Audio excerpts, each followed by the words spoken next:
informasi Luciana, adik kandung Peggy alias Perong, telah selesai menjalani pemeriksaan penyidik di Polres Cirebon Kota terkait penangkapan Peggy.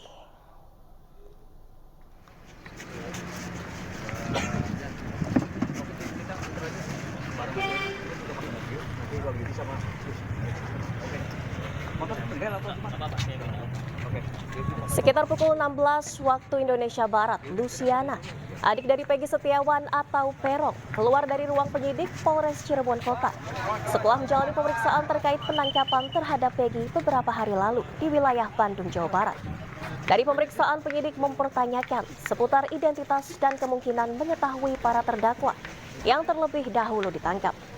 Sebanyak 28 pertanyaan yang disampaikan penyidik sesuai dengan jawaban yang Luciana ketahui. Sebelumnya Peggy Setiawan ditangkap dengan tuduhan otak pembunuhan Vina dan kekasihnya Eki pada Agustus 2016 silam.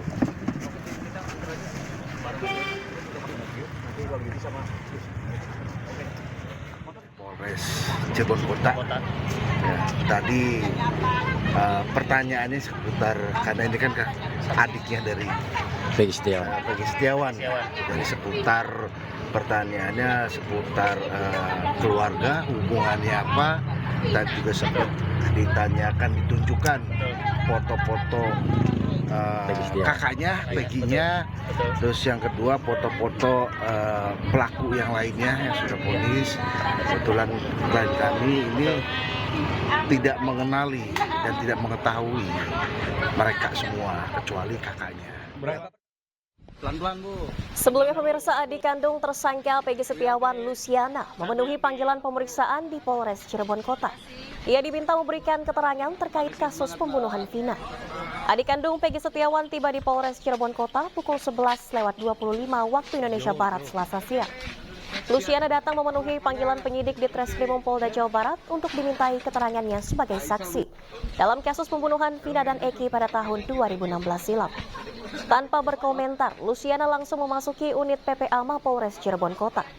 Pemeriksaan terhadap adik kandung Peggy Setiawan ini dilakukan secara tertutup. Bahkan penjagaan ketat dilakukan aparat kepolisian di gerbang masuk Mapolres Cirebon Kota. Mengantarkan adiknya Peggy untuk diperiksa sebagai saksi hari ini. Kebetulan yang baru dipanggil adalah Luciana, adiknya Peggy, langsung. Satu orang aja, Bu? Ya, satu orang aja. Mungkin nanti berikutnya ada saksi-saksi yang lain yang dipanggil juga. Bu, untuk saksi yang siap meringankan Peggy sudah ada berapa, Bu, yang pasti, Bu? Yang sudah siap? Yang pasti mungkin saksi-saksi yang ada bekerja sama Peggy saat itu di tahun 2016 yang sedang bekerja di Bandung pasti akan meringankan Peggy karena mereka tahu keberadaan Peggy di sana. 5 orang itu ya, Bu, ya? Iya, betul. Ada saksi lain nggak? Nggak ada, mungkin itu aja. Misalkan bukti apa gitu? Kalau bukti ya Ibu sudah persiapkan karena ada catatan gaji, slip gaji ya slip gaji yang walaupun catatan kecil, catatan dari kertas buram, ya itu akan membuktikan Peggy masih menerima gaji di tanggal 27 Agustus. Tanggal 27 itu, Bu? Diterimanya? Tanggal 26, di 26 masih menerima gaji, Oktober juga masih menerima gaji. Artinya masih di Bandung ya, Bu, ya? Masih di Bandung, artinya masih di Bandung. Bu, ada alibi Peggy mengganti nama menjadi Robi, Bu, bisa dijelaskan? Kalau Robi itu setahu Ibu adiknya, namanya kan adiknya Peggy Robi Irawan. Tapi ada sumber mengatakan dikenalkan ayahnya itu sebagai Robi ke Bapak Kos itu, Bu. Dan Peggy sempat mengakui juga pas di Polda itu bahwa itu panggilannya itu. Ya mungkin teman-temannya katanya sempat memanggil dia sebagai Robi, tapi tidak ada KTP ataupun bukti-bukti yang dirubah oleh Peggy menjadi Robi kan. Bukan untuk mengganti identitas itu. Ya artinya tidak mengganti identitasnya tetap Peggy Setiawan, baik di KTP juga semuanya. Ijazah, kartu keluarga, semuanya rapot itu masih Peggy Setiawan. Kalau misalnya yang namanya identitas itu kan KTP, bukti-bukti surat. Kalau misalnya panggilan kan Ibu aja Sugianti Iriani bisa dipanggil Yanti, dipanggil dikatakan Yanti, penyidik sana bahwa ada indikasi Robi untuk mengganti identitas. Itu nggak benar ya, Bu, ya? Ya, tentunya nggak benar lah. Kalau identitas itu pasti surat-surat yang dirubah, misalnya KTP-nya dirubah menjadi Robi, itu berarti identitas. Identitas itu adalah identitas kan bukti diri, jadi secara tercatat di negara. Artinya itu secara panggilan aja atau apa? Iya, cuma nama panggilan aja. Pemirsa, Rudi Irawan, ayah Peggy Setiawan atau Perong muncul di rumah Kartini dan mengaku siap membela sang anak dalam kasus pembunuhan Vina dan Eki di Cirebon pada tahun 2016 silam. Rudi, ayah Peggy Setiawan, tiba-tiba mendatangi rumah Kartini di Desa Kepongpongan, Kabupaten Cirebon, Jawa Barat, Selasa siang. Ayah Peggy datang tidak sendiri, melainkan bersama sejumlah orang. Tak lama berselang, ayah Peggy bersama sejumlah orang meninggalkan rumah dan menuju ke lokasi lain. Jadi bapak ini punya anak berapa totalnya? 4. Pertama. Ya pemirsa, Polda Jawa Barat memeriksa Marlinda Putri atau Linda, sahabat Vina di Mapolres Cirebon Kota. Linda diperiksa selama 5 jam dengan didampingi tim kuasa hukum.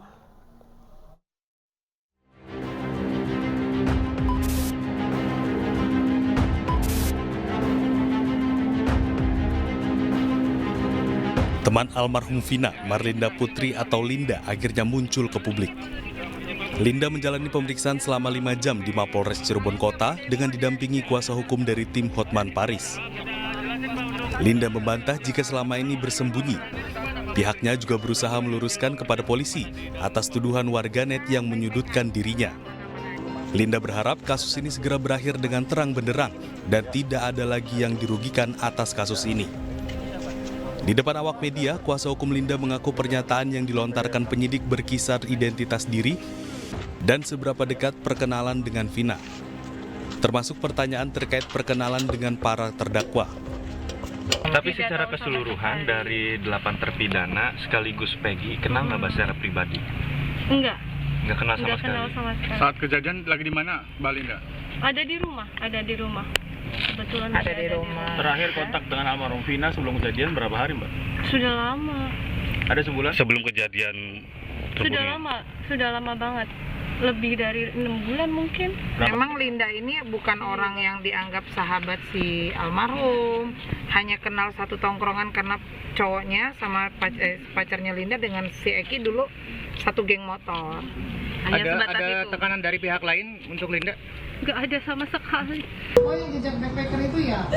Yang masukin suara yang jejak backpacker mel-mel itu. Namanya bukan mel-mel. Sebelumnya viral di media sosial, Linda kembali kerasukan arwah Vina. Dalam video yang diunggah akun Instagram Hotman Paris, Linda menyebutkan bahwa sosok pelaku lain bernama Mel-Mel. Unggahan tersebut langsung menarik perhatian warganet. Banyak yang meragukan informasi yang dilontarkan Linda dalam video tersebut. Tim Liputan iNews melaporkan. Dia berbelit-belit, dia yang lakuin. Dia ngapain Vina? Kembali di iNews sore pemirsa, adik Peggy Setiawan telah selesai diperiksa di Mapolres Cirebon Kota.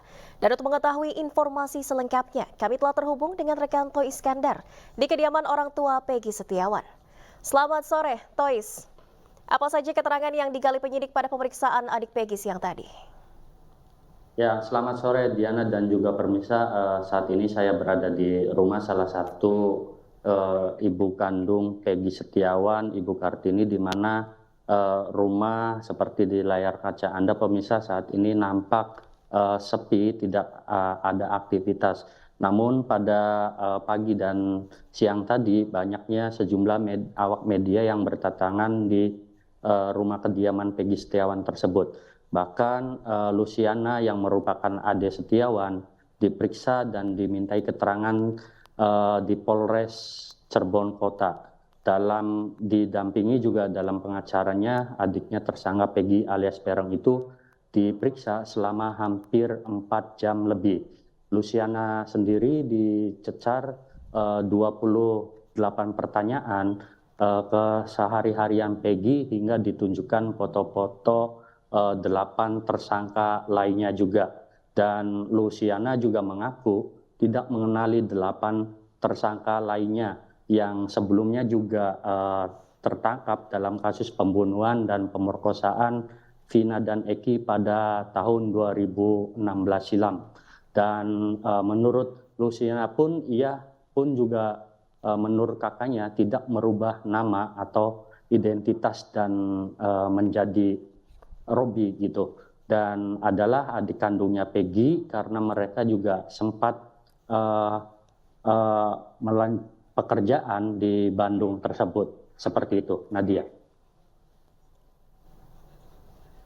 Baik, terima kasih Toy Iskandar melaporkan langsung dari kediaman Peggy Setiawan di Cirebon, Jawa Barat. Selamat bertugas kembali. Ya pemirsa, sejumlah fakta baru mengemuka pasca tertangkapnya Peggy Setiawan alias Peron, DPO kasus pembunuhan Vina yang sempat buron selama 8 tahun. Penyidik meyakini Peggy merupakan otak pembunuhan Vina.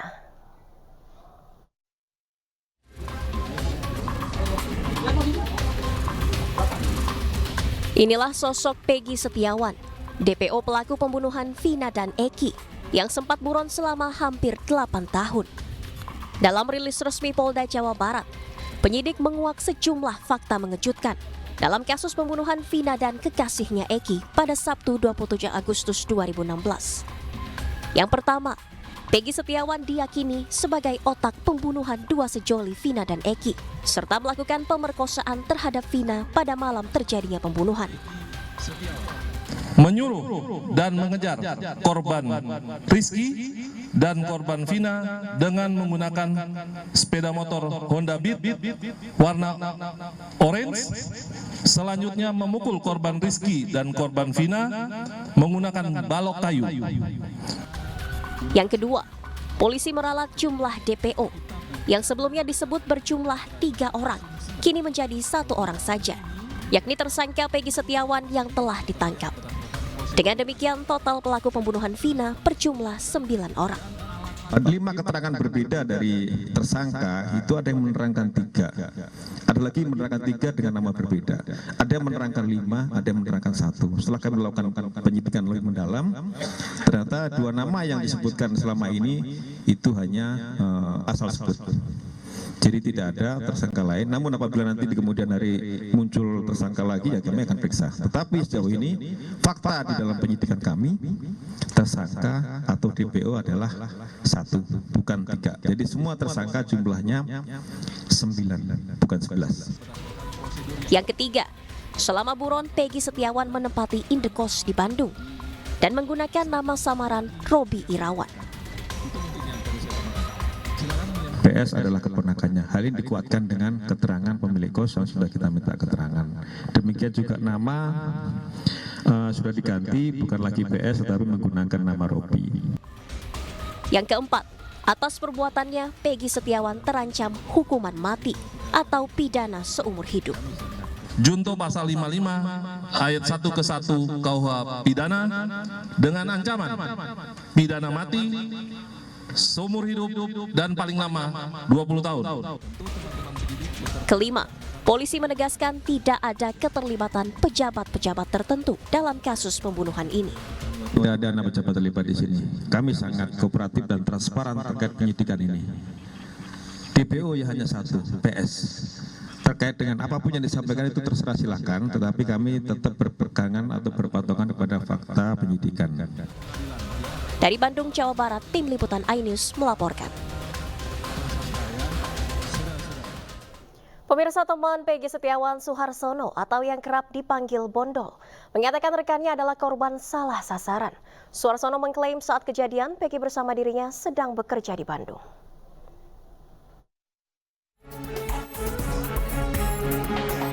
Suharsono yang merupakan rekan kerja Peggy Setiawan alias Peron menyampaikan kesaksiannya di Cirebon, Jawa Barat.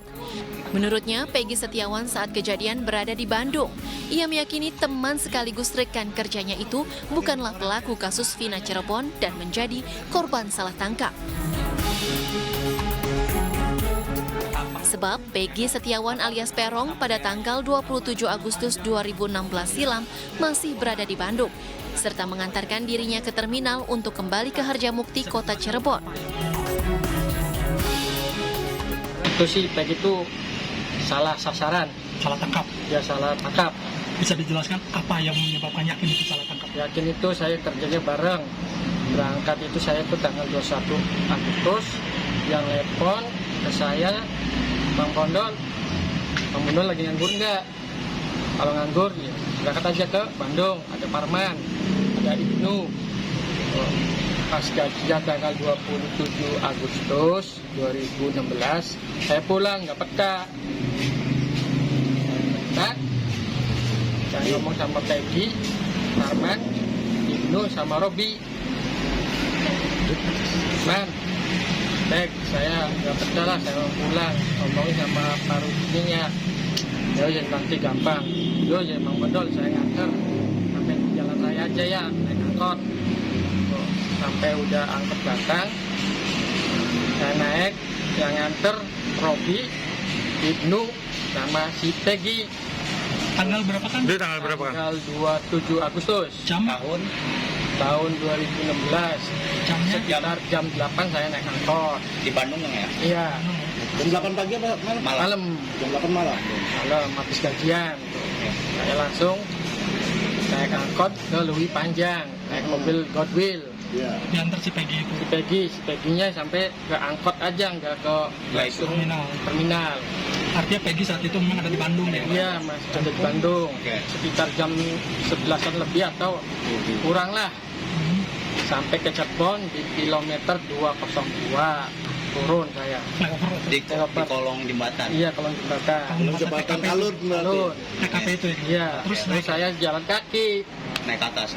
Enggak, jalan kaki dulu di bawah. Di bawah lihat ada polisi atau orang kan naik lihat. Waktu itu adalah kejadian kecelakaan. Info awalnya. Info awalnya. Usut-usut berapa itu ada kerasukan itu si temennya Pina. Berapa hari kemudian? Beberapa hari setelahnya? Ya lupa tuh. Langsung Peggy pelakunya aja. Cuma Peggy itu digerebek sama polisi itu malam. Saya nggak tahu jamnya apa. Itu saya main ke rumahnya, bener enggak? Saya main ada ibu Kartininya, ibu Peggy-nya. Nah, bodol. Peggy jemnya, Peggy kan masih di Bandung. Udah pulang, tanggal 27 itu saya pulang tuh. Cuma nganter ke angkot. Ke angkot aja, ke terminal. Posisi Bandung. Udah pulang dianya ke Gedeng lagi. Itu. Ada secara logika nggak mungkin dia nyusul. Nggak mungkin. Dalam waktu jam segitu ya? Iya, langsung membunuh orang juga tuh. Itu mungkin nggak mungkin. Kini setelah Peggy Setiawan ditetapkan sebagai tersangka, Suharsono mengaku siap untuk membela temannya itu. Dia yakin Peggy alias Perong tidak terlibat karena waktu kejadian memang tidak ada di Cirebon. Dari Cirebon, Jawa Barat, Toy Iskandar, iNews melaporkan. Beralih ke informasi lainnya, pemirsa, putra mantan Menteri Pertanian akui menikmati pembayaran tiket pesawat kelas bisnis dari Kementerian Pertanian. Tak hanya itu, ia juga mengakui meminta uang ke Kementan untuk aksesoris mobil. Sidang lanjutan kasus dugaan pemerasan dan gratifikasi mantan Menteri Pertanian Syahrul Yassin Limpo yang digelar kemarin menghadirkan istri, anak, dan cucu SYL.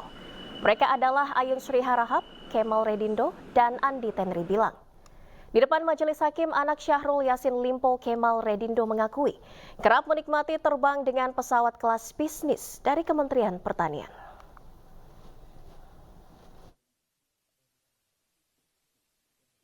Untuk pembelian tiket pesawat itu, apa benar saudara meminta ke Rizky? Ya, jadi izin jelaskan, izin menjelaskan yang mulia. Jadi awal-awal pada saat Pak Menteri itu menjadi menteri, kami kebiasaan untuk beli sendiri. Sehingga pada ada waktunya dari Biro Umum itu memberitahukan kepada kami bahwa kalau ada yang mau berangkat silakan lapor aja ke kami. Jadi itu yang menjadi kebiasaan kami untuk meminta yang mulia. Baik, seperti itu. ya. Jadi sama dengan penempatannya juga itu. Penempatannya kami biasa di kursi bukan bisnis, tiba-tiba dikasih ke bisnis. Jadi kita juga cuma ngikut aja yang mulia. Saudara juga pernah meminta uang sejumlah 111 juta untuk pembayaran aksesoris mobil. Iya. Mercedes. Bukan. Triton.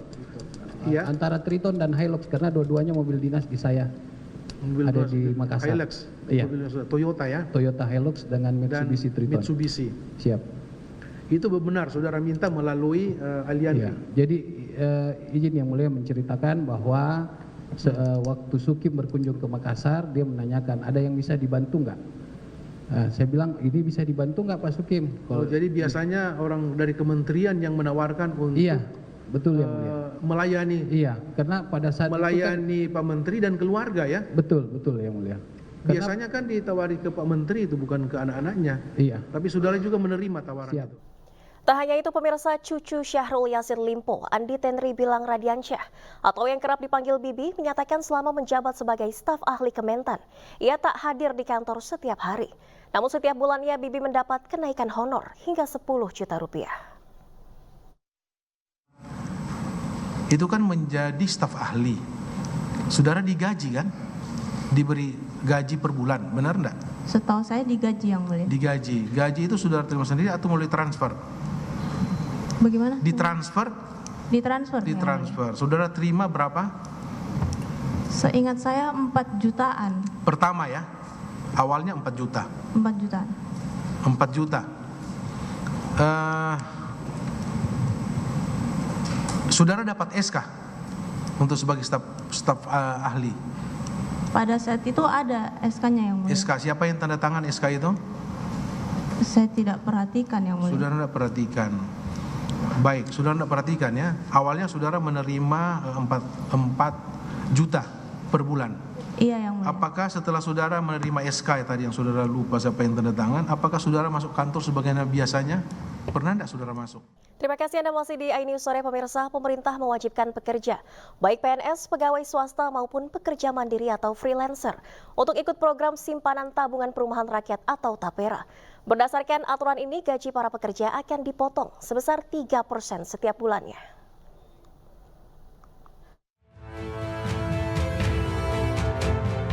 Masyarakat Indonesia belakangan ini dihebohkan dengan aturan pemotongan gaji untuk simpanan TAPERA atau tabungan perumahan rakyat. Potongan simpanan TAPERA tercantum dalam peraturan pemerintah atau PP nomor 21 tahun 2024 tentang perubahan atas PP nomor 25 tahun 2020 tentang penyelenggaraan TAPERA. Tujuan simpanan TAPERA adalah untuk membantu pembiayaan perumahan bagi para pekerja. Pekerja yang wajib menjadi peserta adalah pekerja dengan usia minimal 20 tahun atau sudah menikah dan memiliki penghasilan paling sedikit sebesar upah minimum peserta TAPERA. Pekerja yang dimaksud adalah PNS, ASN, TNI Polri, pegawai BUMN, pekerja swasta, dan pekerja mandiri atau freelancer. Besaran simpanan TAPERA ditetapkan sebesar 3% dari gaji. Untuk peserta pekerja, 0,5% akan ditanggung pemberi kerja dan 2,5% sisanya ditanggung pekerja. Sementara untuk pekerja mandiri atau freelance menanggung beban potongan seluruhnya sesuai penghasilan yang diterima. Presiden Joko Widodo meyakini simpanan TAPERA akan bermanfaat untuk masyarakat meski menimbulkan pro dan kontra. Ya semuanya dihitung lah. Biasa dalam kebijakan yang baru itu pasti masyarakat juga ikut berhitung, mampu atau nggak mampu, berat atau nggak berat. Seperti dulu waktu BPJS di luar yang BPI yang gratis 96 juta kan juga rame, tapi setelah berjalan kan saya kira merasakan manfaatnya bahwa rumah sakit tidak dipungut biaya, hal-hal seperti itu yang akan dirasakan setelah berjalan. Kalau belum biasanya pro dan kontra. Sementara itu, Menteri Pekerjaan Umum dan Perumahan Rakyat Basuki Hadi Mulyono menjamin bahwa simpanan TAPERA akan menjadi tabungan bagi masyarakat. TAPERA itu memang itu tabungan, bukan dipotong terus hilang. Itu tabungannya anggota untuk nanti dia mendapatkan tabungannya itu untuk mendapatkan bantuan untuk membangun rumahnya. Itu sudah sejak 5 tahun yang lalu kita tunda dengan TAPERA yang sudah ada sekarang. Itu sudah 5 tahun yang lalu. TAPERA yang pertama kali dibentuk itu untuk menurut Menteri Keuangan untuk membina kredibilitas dulu. Jadi tidak langsung kena pada tahun pertama dulu. Nah, ini sudah 5 tahun, sudah ganti pergantian pengurus kan. Nah, ini dimulai dengan sudah disetujuinya oleh Bapak Presiden. Pemerintah memberikan waktu untuk pendaftaran pekerja kepada Badan Pengelola TAPERA paling lambat pada tahun 2007. Tim Liputan iNews melaporkan.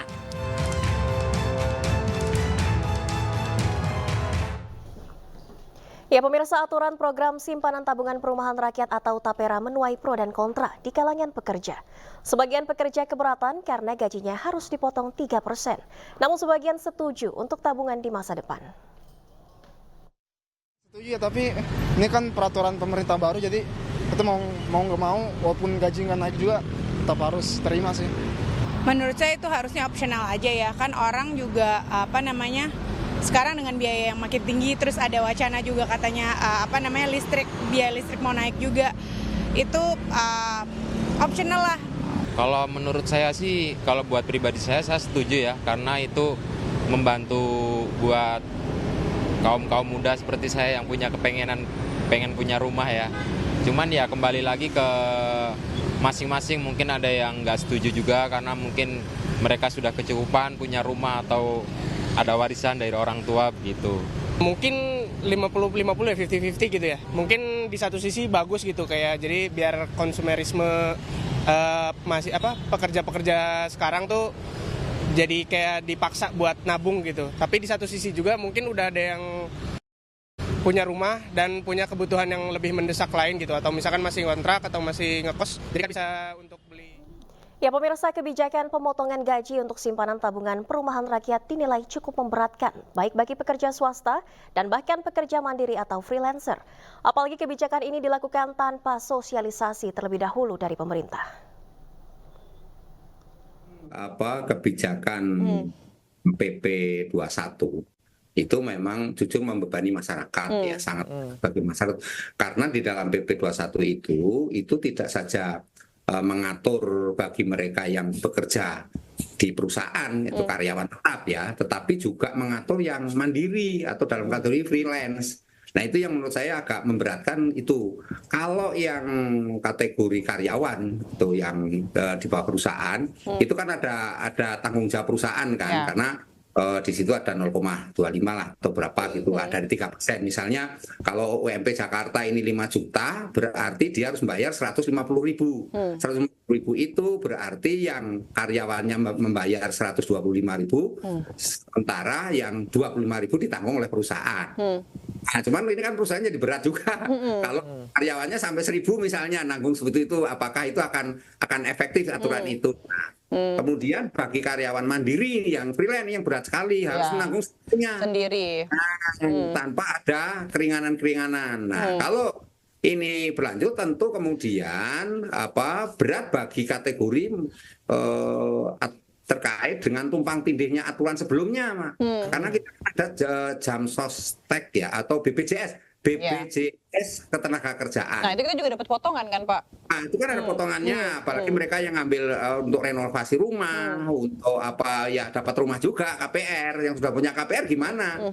Apakah termasuk dia harus juga wajib di situ juga gitu, harus membayar. Ini kan sesuatu yang menurut saya juga agak rumit gitu ya, di mana kemudian nggak mungkin seorang karyawan dibebani dua kewajiban itu, sementara ada kewajiban yang lain seperti BPJS gitu. Yang ketika saya melihat ini Mas, ini jadi tidak populer menjadi pro kontra karena apa? Karena ini tanpa sosialisasi dulu. Jadi ujuk-ujuk itu langsung diterapkan gitu ya, Pak ya. Diterapkan gitu. Jadi masyarakat kaget kan gitu, karena apa? Karena selama ini berlaku bagi ASN memang yang 2020 atau diterapkan sejak 2021 itu. Itu maklumi karena ASN itu sifatnya gajinya tetap gitu lah, artinya memang rutin. Nah, pertanyaannya bagi mereka yang mandiri ini bagaimana mau rutinnya itu gitu kan sesuatu yang ini menurut saya. Pemirsa, menghadapi kontestasi Pilkada serentak 2024, Partai Perindo Sulawesi Tengah menggelar rapat konsolidasi. Rapat konsolidasi digelar untuk memperkuat struktur partai sekaligus menetapkan Rusdi Mastura sebagai bakal calon gubernur Sulawesi Tengah.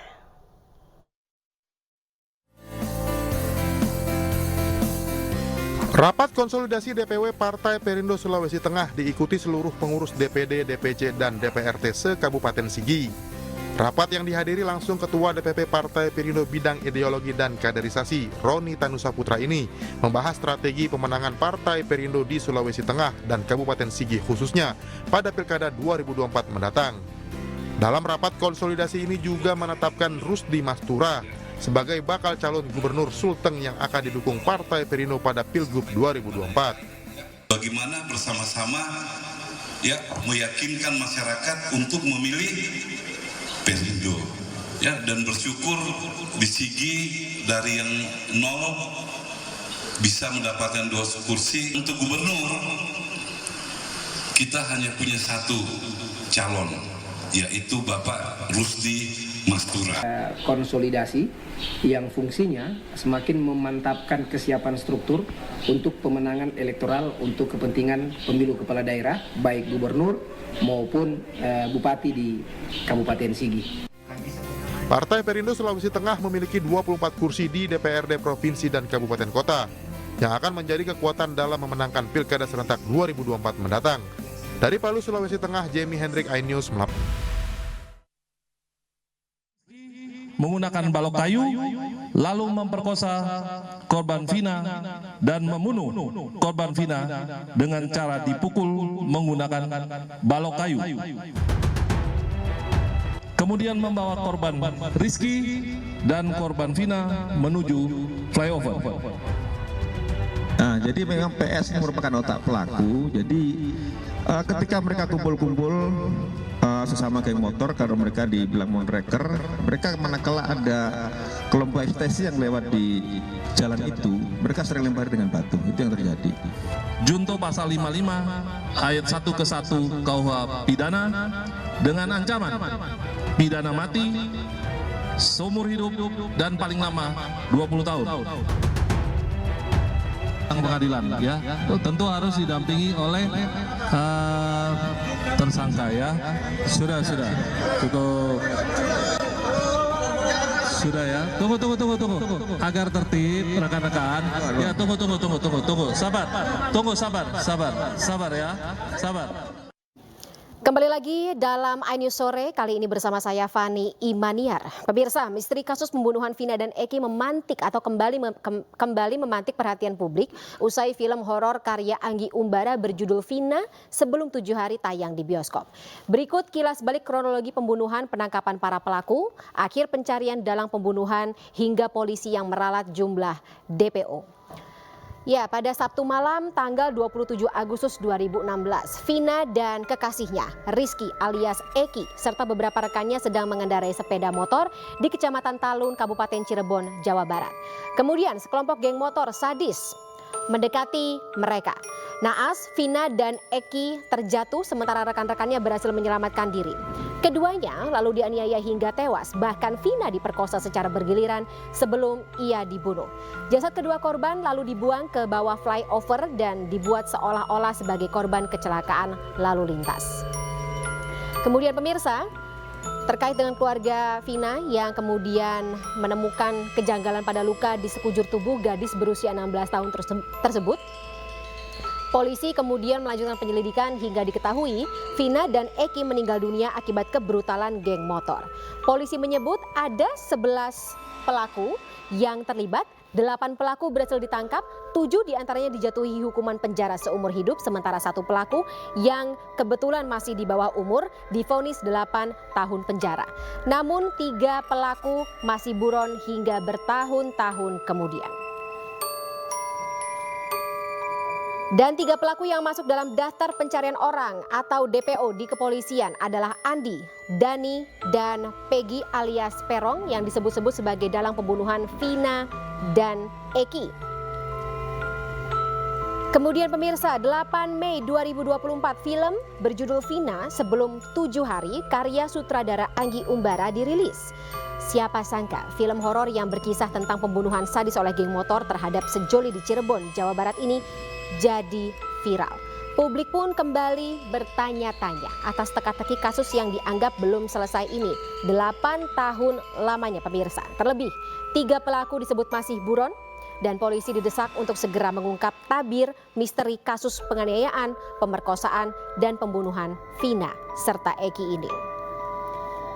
8 tahun berlalu pemirsa, 2024 setelah kasus ini kembali viral, Peggy Setiawan lebih tepatnya alias Peron yang berprofesi sebagai pekerja bangunan diringkus oleh polisi di Kopo, Bandung, Jawa Barat. Pasca penangkapan Peggy, polisi meralat jumlah DPO kasus Vina. Jika sebelumnya polisi menyebut ada 3 pelaku yang buron, kini polisi menegaskan DPO kasus Vina hanya 1 orang, yaitu Peggy. Polisi menekankan tidak ada lagi pelaku lain selain Peggy Setiawan. Sementara Peggy mengaku dirinya difitnah dan berkata dirinya tidak pernah terlibat dalam kasus pembunuhan sadis atas Vina dan Eki. Kita geser ke informasi selanjutnya pemirsa, masih terkait dengan pengungkapan kasus pembunuhan Vina dan Eki. Peggy Setiawan alias Peron membantah terlibat dalam pembunuhan sejoli Vina dan Eki. Peggy juga bersumpah tidak pernah masuk dalam geng motor.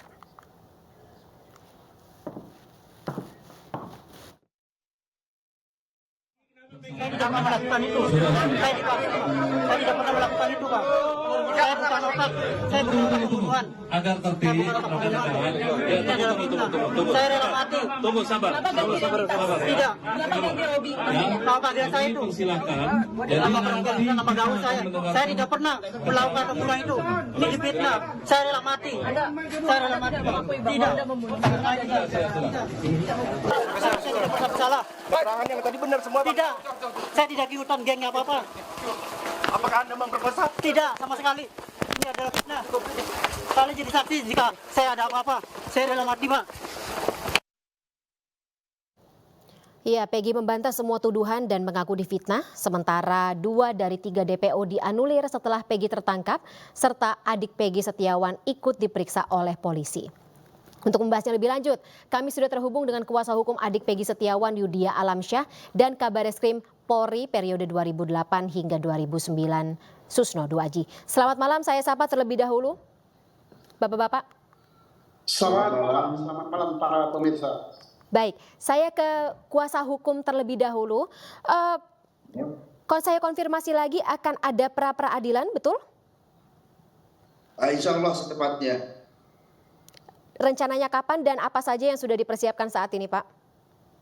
Ya, untuk pra-peradilan kami sedang mempersiapkan dan mudah-mudahan secepatnya kita akan daftarkan. Pak Yudia, dari adik Peggy Setiawan sendiri apakah sudah memberi keterangan, karena sebelumnya kepada awak media ia mengaku bahwa Peggy bahkan status Facebooknya sendiri atau status akun media sosialnya sendiri menyampaikan sebelum terjadinya kasus pembunuhan Vina dan Eki yang bersangkutan sudah pergi ke Bandung, Jawa Barat. Betul? Ya, betul. Tadi sekitar pukul 2 itu klien kami Luciana sudah memenuhi panggilan dari Polda Jabar, akan tetapi diperiksa di Polres Cirebon Kota dan sudah dimintai keterangannya oleh penyidik. Kurang lebih ada 28 pertanyaan yang dipertanyakan oleh penyidik. Salah satunya yaitu pada saat kejadian kakaknya yaitu Peggy berada di Bandung sedang bekerja. Oke. Dan sampai dengan saat itu tidak pernah kembali ke Cirebon atau seperti apa, Pak Yudia, alibinya? Ya, pada saat kejadian itu adiknya ini Luciana memberikan keterangan bahwa kakaknya ini sedang ada di Bandung, sedang bekerja. Ada proyek di Bandung, proyek pembangunan, bangun rumah. Nah, di sini di mana Peggy ini kalaupun pulang ini tidak dalam jangka waktu yang lama. Begitu proses pembangunan selesai, dia pulang sebentar, lalu balik lagi ke Bandung. Jadi tidak tentu pulangnya. Oke. Peggy sendiri, ya kalau misalnya dalam keterangan polisi sempat mengganti identitas menjadi Robi Irawan, itu betul? Nah, ini perlu diperjelas ya, Mbak, bahwa Peggy ini tidak pernah mengganti identitasnya. Akan tetapi yang beredar di masyarakat, Robi itu adalah adik dari Peggy. Lah, Robi Irawan adik kandung dari Peggy. Tapi benar ada sosok bernama Robi Irawan. ada sosoknya. Dan Robi juga sering ikut bekerja di Bandung. Oh, jadi Robi bersama Peggy ini berarti adalah 2 orang yang berbeda ikut ke Bandung. Betul. Oke. Dan antara Peggy dan Robi ini ada kakak beradik. Oke. Dan sering dalam satu pekerjaan. Oke. Robi seharusnya juga diperiksa ya saat ini sebagai saksi ya oleh kepolisian ya untuk melengkapi alat-alat bukti ya. Ya, kita belum dapat konfirmasi atau panggilan untuk Robi. Baik, ini yang kita lihat juga dalam konferensi pers gitu, beberapa alasan yang tampaknya menjadikan Peggy sangat argumentatif, sangat ada refleks tertentu yang terlihat dalam konferensi pers yang menyatakan dirinya sendiri tidak terlibat atau dia yakin tidak terlibat dalam pembunuhan. Dan ini pula yang ingin saya tanyakan kepada Pak Susno. Pak Susno, kalau dari kacamata kami awak media, kejadian atau momen ketika Peggy ngomong secara refleks bicara di hadapan awak media bahwa ia mengaku tidak terlibat, ia yakin ia tidak terlibat, ia bahkan siap rela mati, merupakan hal yang tidak biasa. Bolehkah seorang tersangka mengatakan atau melakukan hal seperti itu di tengah konferensi pers?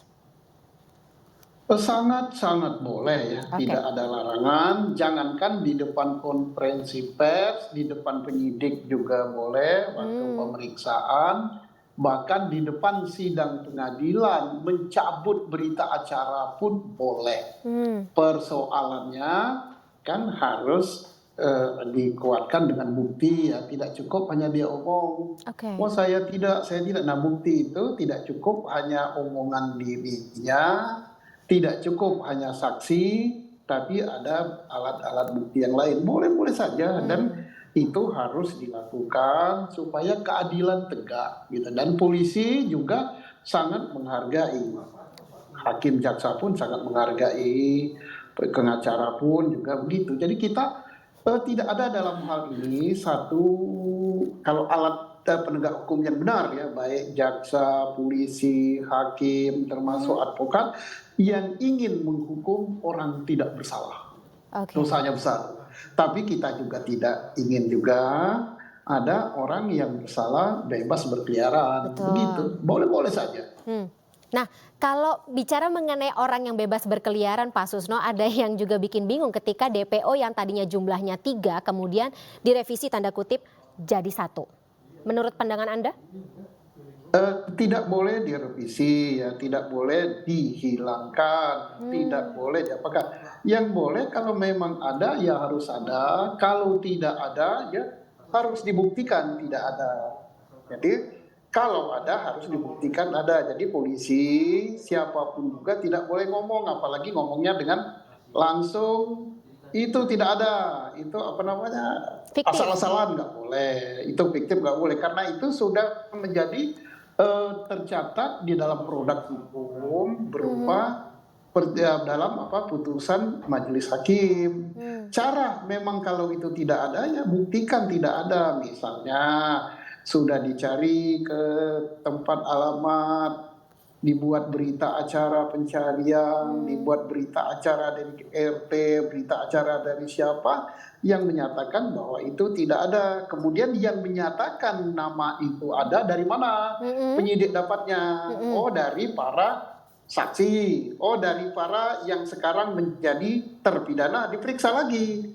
Kenapa kamu menyebut nama itu dan sebagainya. Setelah diperiksa lagi betul dia asal sebut dan sebagainya, baru dibuat kesimpulan. Nggak ada masalah asal bisa apa yang disebutkan itu dipertanggungjawabkan secara hukum. Nah kalau yang Pak Susno lihat, dari revisi tanda kutip jumlah DPO pembunuhan Vina dan Eki saat ini, apakah sudah memenuhi prosedur tersebut? Apakah alat-alat bukti yang atau ya bukti-bukti yang dipegang oleh kepolisian cukup untuk membuat revisi tersebut?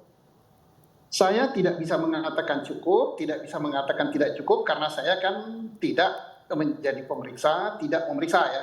Yang saya amati pada waktu penyidik dari Polda Jabar mengatakan bahwa DPO yang ada hanya 1 yang benar, yang 2 itu tidak ada. Kenapa tidak ada? Karena itu asal-asalan. Asal-asalan kenapa? Tidak disebutkan siapa yang menyebut, tapi yang bisa saya tangkap ada yang mengatakan saksi menyebut 3, ada yang menyebut 5, ada yang menyebut 8, tapi yang benar adalah 8. Nah, itu tidak jelas dari saksi yang mana dan siapa yang menyebut itu. Dan saya sangat memaklumi penyidik Polda Jabar, Dirkrim ya yang mengatakan begitu. Karena apa? Mungkin situasi pada waktu itu. Saat konferensi pers, kan orang ramai, kemudian ingin cepat-cepat mengakhiri konferensi pers, ingin cepat-cepat membawa tersangka ke tahanan, sehingga tidak sempat menjelaskan yang sejelas-jelasnya. Ya kita positive thinking saja, mudah-mudahan suatu saat nanti Polda Jabar penyidiknya akan menjelaskan secara runtut mengapa 2 itu tidak ada gitu kan. Pasti ada something wrong ya. Something wrongnya di mana? Kemungkinan keterangan yang dicatat itu yang memberi keterangan tidak benar. Kemungkinan kedua, penyidik yang membuat DPO itu tidak teliti, tidak ngecek dulu ke lapangan dan sebagainya. Ya yang namanya penyidik mungkin capek, mungkin apa-apa, dan saya yakin juga ya, Pak, ya? Bahwa aparat kepolisian itu sudah melakukan eksaminasi atau audit terhadap jalannya penyidikan itu. Baik. Nggak ada masalah lagi. Oke, satu lagi Pak Susno yang juga bikin penasaran adalah ketika ada fakta yang kemudian muncul penangkapan 7 pelaku sebelumnya yang sudah ditahan ya saat ini ada 1 yang bebas itu dilakukan oleh Res Narkoba alih-alih Reskrimum. Ini kan kasus pidana murni yang harusnya dilakukan atau ya prosedurnya kan dilakukan oleh Reskrimum. Tanggapan Anda bagaimana? Begini, saya tidak tahu persis siapa yang menangkap dan cara menangkap. Yang penting kita berpedoman saja pada hukum acara pidana kita. Dalam hukum acara pidana, manakala tertangkap tangan, kemudian pengertian tertangkap tangan adalah tidak lama setelah peristiwa itu terjadi dan sebagainya dan sebagainya. Asalkan terpenuhi unsur tertangkap tangan, siapapun boleh. Jangankan polisi narkoba, ya rakyat biasa seperti saya yang jadi petani saat ini boleh saja. Kalau tertangkap tangan.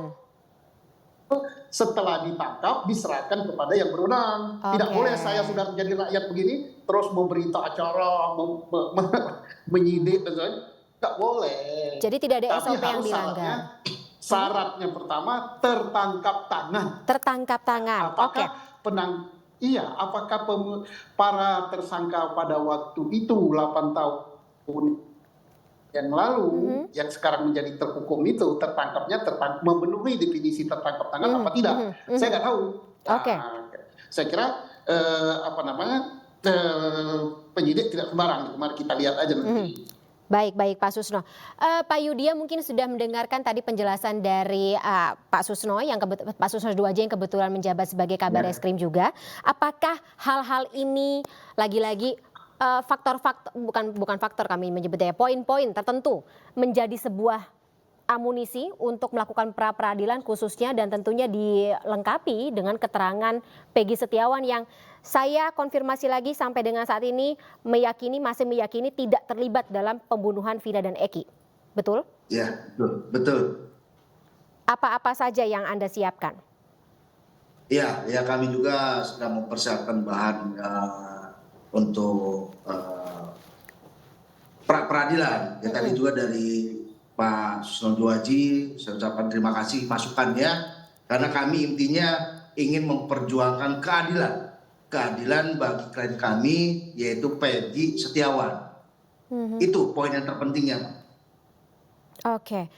Peggy sendiri sekarang kondisinya bagaimana, Pak Yudya? Sampai hari ini kita belum bisa bertemu kembali, Mbak. Sudah berapa hari? 3 hari. Kapan rencananya akan ada pendampingan lagi? Ini belum ada informasi akan ada pemeriksaan kembali, tapi insya Allah kami dalam waktu dekat besok atau lusa akan ke Bandung juga. Baik. Menengok Peggy. Baik, kami tunggu bagaimana perkembangan dari pendampingan tersebut yang tentunya akan menjadi fakta-fakta baru atau mungkin akan menghasilkan fakta-fakta baru dalam pengungkapan kasus ini. Terima kasih sebelumnya Pak Yudya dan juga Pak Susno Duaji atas waktunya dalam Anu Sore pada malam hari ini. Salam sehat selalu Bapak-Bapak. Sampai jumpa lagi.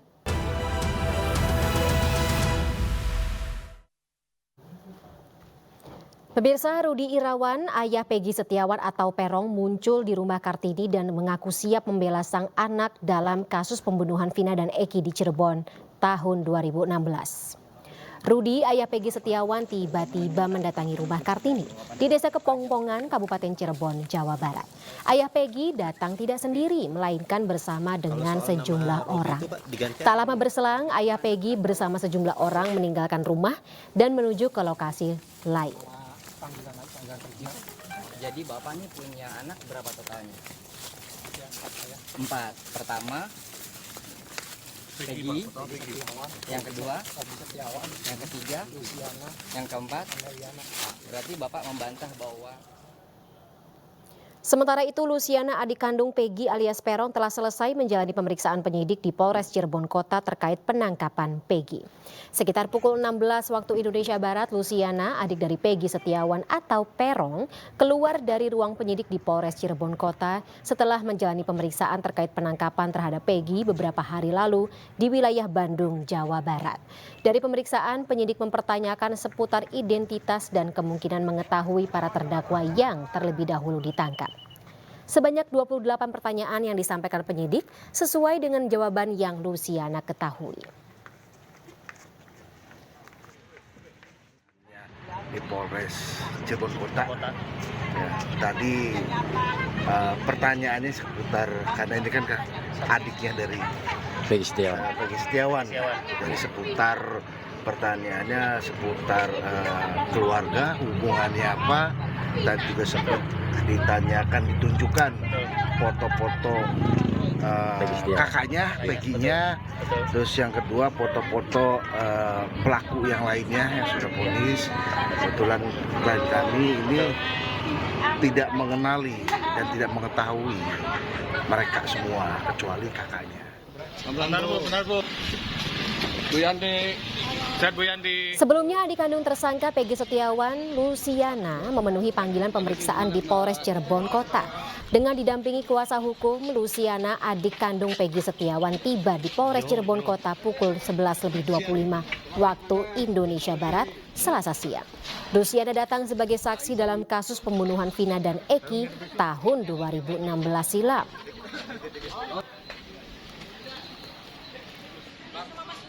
Ya, mengantarkan adiknya Peggy untuk diperiksa sebagai saksi hari ini. Kebetulan yang baru dipanggil adalah Luciana, adiknya Peggy, langsung. Satu orang aja Bu? Ya, satu orang aja. Mungkin nanti berikutnya ada saksi-saksi yang lain yang dipanggil juga. Bu, untuk saksi yang siap meringankan Peggy sudah ada berapa Bu yang pasti Bu? Yang siap? pasti mungkin saksi-saksi yang ada bekerja sama Peggy saat itu di tahun 2016 yang sedang bekerja di Bandung pasti akan meringankan Peggy karena mereka tahu keberadaan Peggy di sana. 5 orang itu ya Bu ya? Iya betul. Ada saksi lain nggak? Nggak ada, mungkin itu aja. Misalkan bukti apa gitu? Kalau bukti ya Ibu sudah persiapkan karena ada catatan gaji, slip gaji ya slip gaji yang walaupun catatan kecil, catatan dari kertas buram, ya itu akan membuktikan Peggy masih menerima gaji di tanggal 27 Agustus. Tanggal 27 itu Bu? Diterimanya? Tanggal 26, di 26 masih menerima gaji, Oktober juga masih menerima gaji. Artinya masih di Bandung ya Bu ya? Masih di Bandung, artinya masih di Bandung. Bu, ada alibi Peggy mengganti nama menjadi Robi Bu, bisa dijelaskan? Kalau Robi itu setahu Ibu adiknya, namanya kan adiknya Peggy Robi Irawan. Tapi ada sumber mengatakan dikenalkan ayahnya itu sebagai Robi ke Bapak Kos itu Bu. Dan Peggy sempat mengakui juga pas di Polda itu bahwa itu panggilannya. Ya mungkin teman-temannya katanya sempat memanggil dia sebagai Robi, tapi tidak ada KTP ataupun bukti-bukti yang dirubah oleh Peggy menjadi Robi kan. Bukan untuk mengganti identitas. Ya artinya tidak mengganti identitasnya tetap Peggy Setiawan. Baik di KTP juga semuanya. Ijazah, kartu keluarga, semuanya rapot itu masih Peggy Setiawan. Kalau misalnya nama identitas itu kan KTP, identitas surat. Kalau misalnya panggilan kan Ibu aja Sugianti Iriani bisa dipanggil Yanti, bisa dipanggil dikatakan Yanti, penyidik sana bahwa ada indikasi Robi untuk mengganti identitas Itu nggak benar ya Bu ya? Ya, tentunya nggak benar lah. Kalau identitas itu pasti surat-surat yang dirubah, misalnya KTP-nya dirubah menjadi Robi, itu berarti identitas. Identitas itu adalah Suasana haru menyelimuti pelepasan 351 jemaah calon haji asal Mandailing Natal, Sumatera Utara. Keluarga dan kerabat berkumpul melepas kepergian jemaah ke Tanah Suci.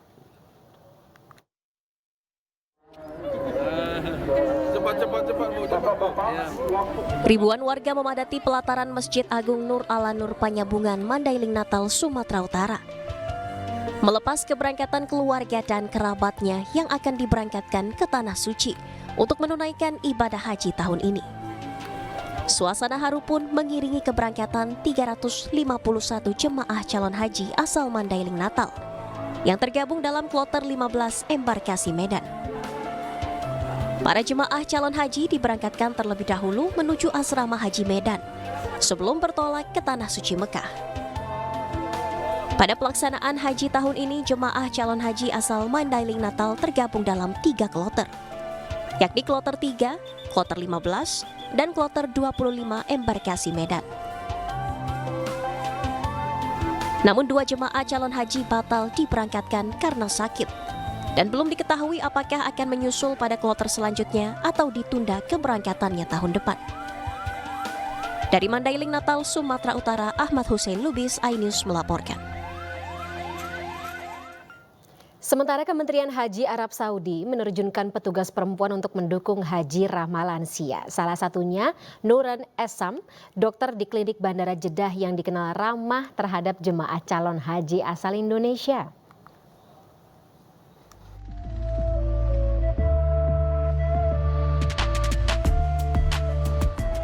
Pemerintah Kerajaan Arab Saudi mulai melibatkan peran perempuan untuk pelayanan publik, termasuk dalam penyelenggaraan ibadah haji tahun ini.